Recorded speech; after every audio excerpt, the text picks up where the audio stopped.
lupena hi kaya dingin pagkaya pae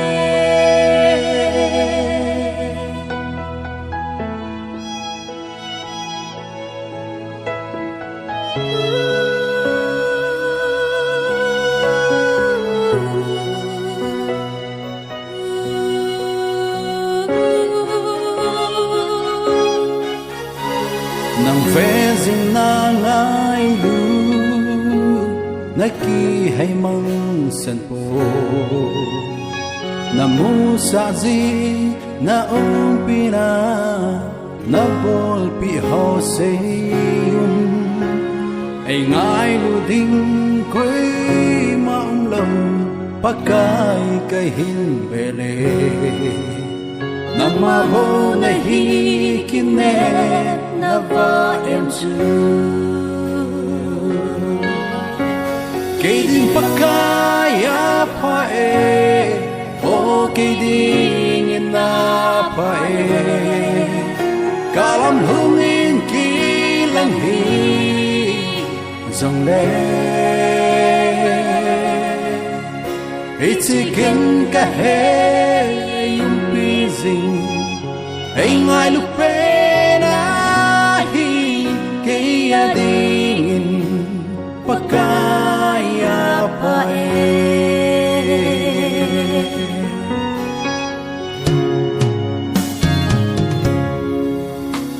nang malang mapang ho hudo law apangwi sa jate ho namusa chu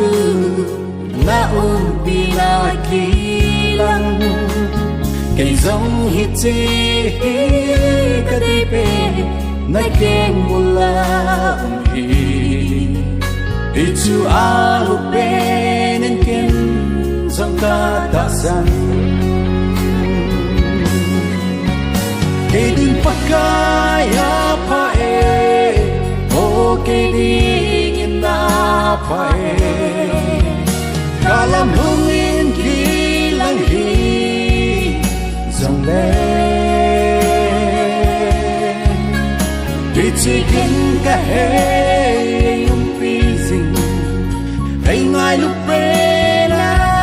hi kaya dingin pagkaya pae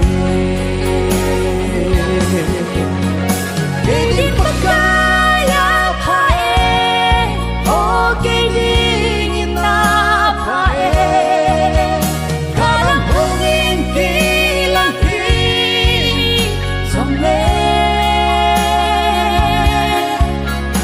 itigin ka he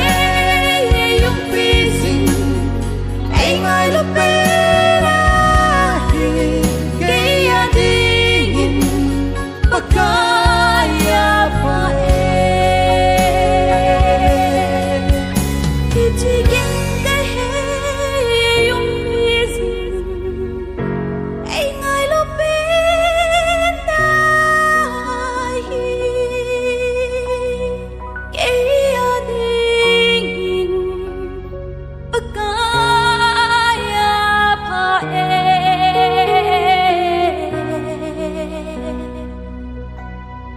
kaya dingin pagkaya pae